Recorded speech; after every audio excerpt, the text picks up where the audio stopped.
My name is Kyung. I was born in Pyongyang, the capital of North Korea. I came to South Korea in 2009. I am 18 years old and I am currently in my second year of high school. I was the only child of a very wealthy family. My father was an assistant of Kim Jong-il, who is the leader of North Korea. When I was only 6 years old, my family was politically persecuted by the North Korean government. So we escaped to China. That was in 1998. After we settled in China, one of our relatives led my family to church. There my parents came to know the amazing grace and love of God. Then only a few months later, my mother, who was pregnant with her second child, passed away from leukemia.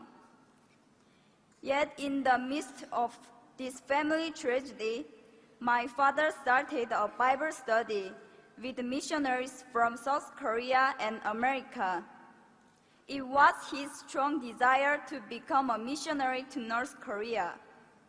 But suddenly in 2001, he was reported and arrested by the Chinese police and was sent back to North Korea, where he was sentenced to prison. He was forced to leave me behind, but the 3 years he served in prison only made my father's faith stronger. He cried out to God more desperately rather than to complain or blame him. When he was released from prison, he returned to China. We were reunited briefly. It was then that he started to gather Bibles. Not long after, he decided to return to North Korea to share Christ's message of life and hope among the hopeless people of his homeland. He chose not to go to South Korea, where he could have enjoyed religious freedom. Instead, he chose to return to North Korea to share the love of God in a dangerous land.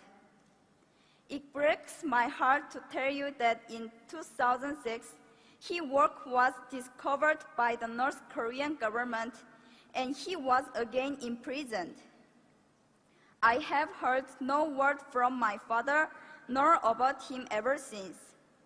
In all probability, he has been shot to death in public on charges of treason and espionage, as is so often the case for persecuted Christians in North Korea.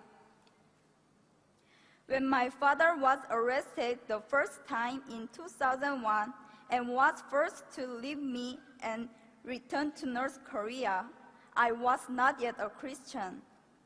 That's when I was adopted by a young Chinese pastor's family. They showed me great love and care. Through them, God protected me. But the pastor and his wife had to go to America in 2007. Shortly after that, I was given the opportunity to go to South Korea. It was while I was still in China, staying at the Korean consulate in Beijing, waiting to come to South Korea.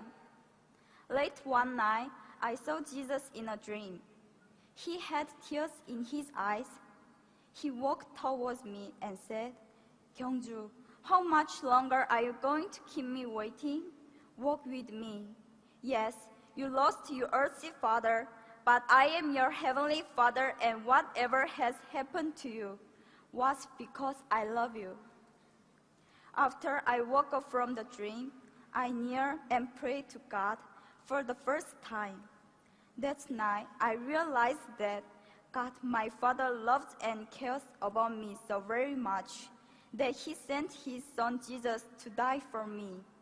I prayed, "God, here I am.